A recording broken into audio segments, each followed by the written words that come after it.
specifically for Christians. Moses, wow, one of the most powerful men that was mentioned in the Old Testament. A friend of God. When he saw an Israeli person being abused, he went and killed him with bare hands. He was raised in the courts of Pharaoh by the daughter of Pharaoh himself. He went to the best schools, I would think. He had an extraordinary education.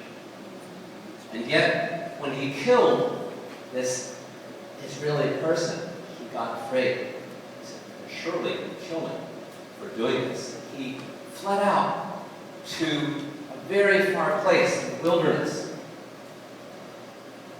And one day, he's tending the sheep.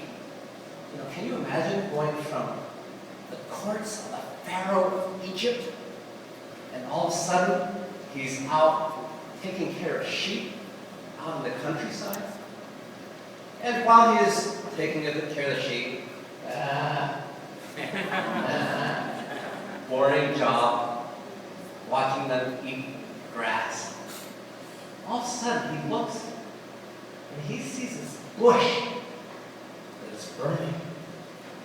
More curious, as he looked, the fire kept on burning. It didn't destroy the bush, it kept on burning. He went over to look at this, and a voice came out from the bush. And it was God talking to Moses. And God revealed to him his plan that he was going to do. He said, I watched the suffering of the people of Egypt. And I want you, Moses, I want you to lead these people out of Egypt into the desert. And Moses said, you want me to take all the Israel people out into the desert? Now, to put this into perspective, the Bible said that there were about 600,000 men that were to go out into the wilderness. You had their wives and their children, okay? We're pushing 1.52 million, maybe even more people than that. Let's compare that to Taipei. That's probably the majority of Taipei.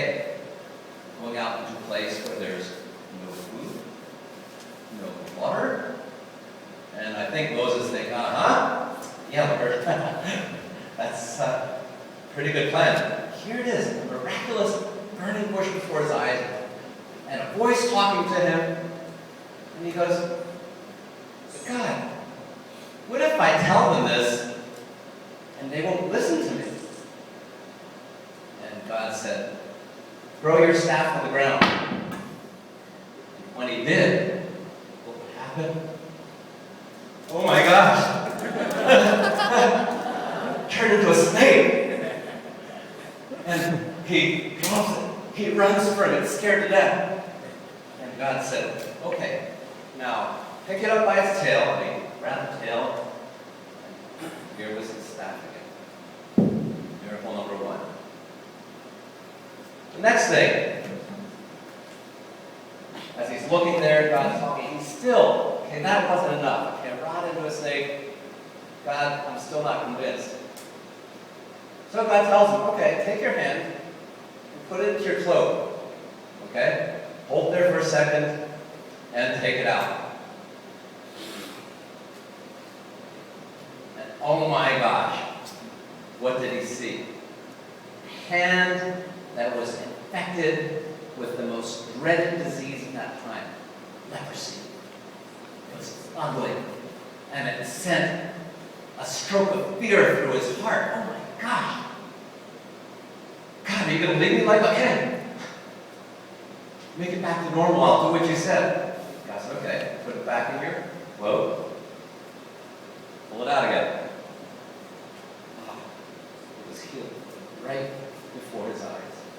So here was Moses, and he saw these two miraculous things happening right in front of his eyes. Okay? Why? As if that had literally turned into a snake and then it turned back into a rod, would you be impressed?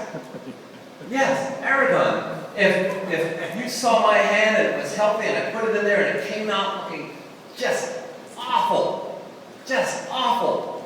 okay? And you put it back in and it's healed, would you be impressed? Yeah. You're talking to someone that's pretty powerful in that fire. And then Moses said, but God, there's one problem. I'm really afraid of public speaking. Yes, he was afraid. He said, I'm not an eloquent man. I'm a man of thick lips. Now, can you imagine having grown up in the finest educating places in Egypt? People that had the technology to build pyramids that would last all these years. People that had chariots that were the pinnacle of power at that time. He was raised in Pharaoh's house. I bet you that maybe he would have had speaking class. He was afraid of it. He avoided it. And yet, when God needed him, he said, God, no, I can't speak. God's not too happy. He goes, do you know who you're talking to? I am the one who made the mouth. I am the one who gives the eyes to be able to see and the ears to be able to hear. I can teach you what to say. You just go and do it. I'll tell you what to say, and I'll be with you. God, please, send someone else, okay? And the Bible said, the anger of the Lord burned against Moses. God was not happy with him. Why? Because of his fear of public speaking. That's what I do now. Here comes Aaron, his cousin. He goes, okay, Moses, Aaron, I know he can speak well. So I'm going to be to you. I'm going to tell you what to say. You tell Aaron what to say, and let Aaron do the talking. Okay? Now, what I'd like to impress upon you as a Christian, we all want to be used of God. God, I want to do some great things for you. I believe in you. I believe in that you're my God, you're the creator. And yet, when it comes to the practical things that we can do, one very important thing is in speaking. So, Moses does lead these people out. Just to give you some perspective, remember when we had the shot hide? I had never seen so many people in the streets of Taipei before, but he leads them out into the wilderness. But, you know what happened? One day when Moses was up on the mountain, talking to God, the people of Israel got impatient. And they told Aaron, they said, Aaron, why don't you make for us some gods that we can worship? It's okay, take off your earrings and your bracelets. And he took the gold and he built a golden calf. And the people worshiped this calf. And God told Moses, you get back down there, look what's happening. You see, God didn't choose Aaron.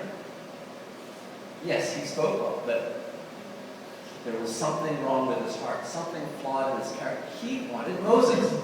Now, if Moses had been ready, he could have bypassed this whole ordeal with Aaron and some of the sins that Israel went into because of that. So, there was a big price to pay for Moses not being ready. Another story. In the Bible, when Jesus was around, there was a man who was crazy. He was tormented, like that it said demons would get into his mind and they had to bind him up with chains, otherwise he'd just go on a rampage. His name was Legion. You know, nowadays it's sort of cool to wear these chains around here. Well, they say, all this guy wore were chains. He was naked. All he wore were chains because they had to bind him up. And even then he would break free and go crazy. And Jesus went and saw this guy Legion. And he just spoke to him. And he told all the dark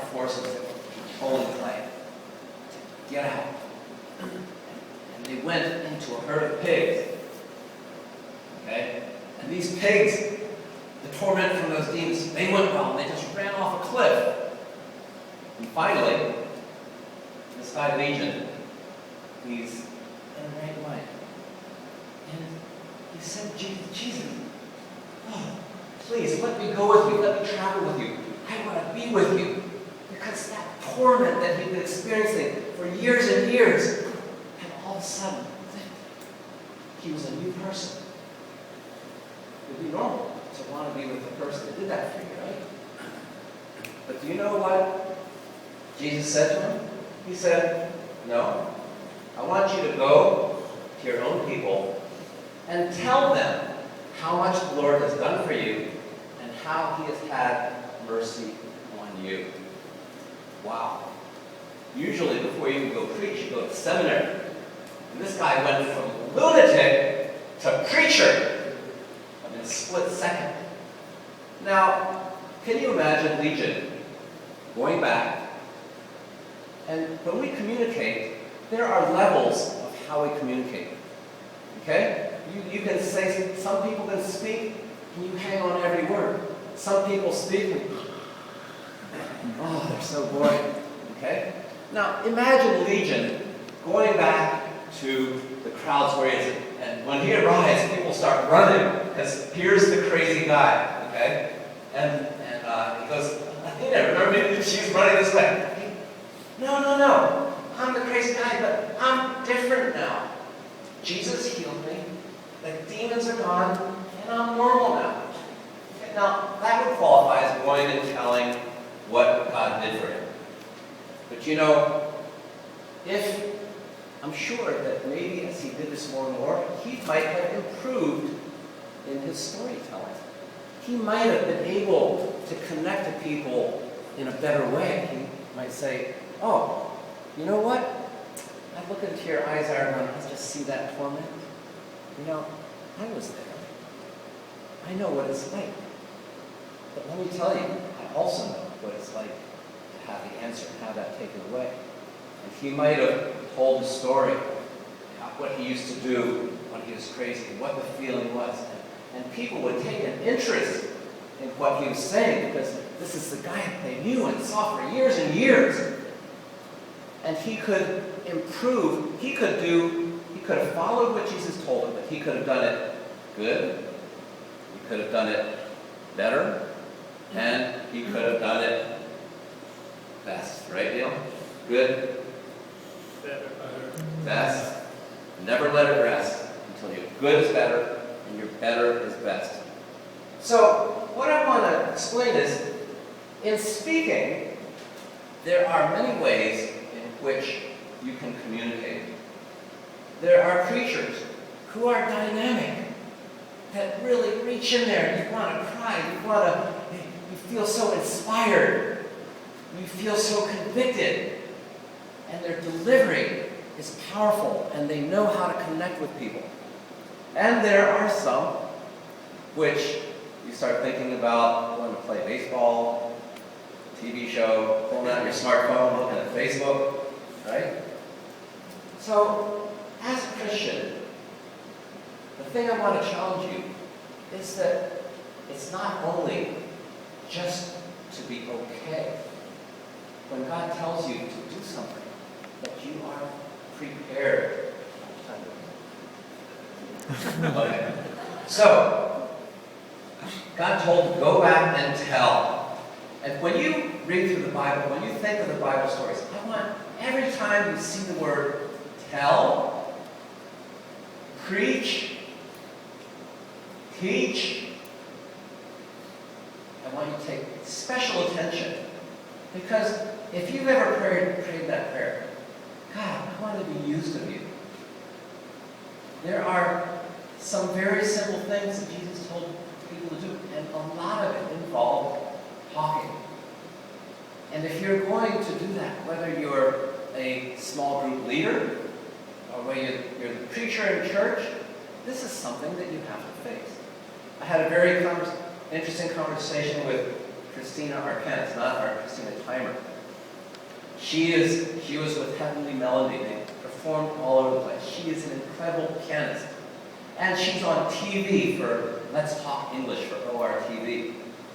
And when I told her about this club, it's for public speaking, she goes, oh, I don't like public speaking. Amazing. Someone who's out in the spotlight, it is one of her fears also.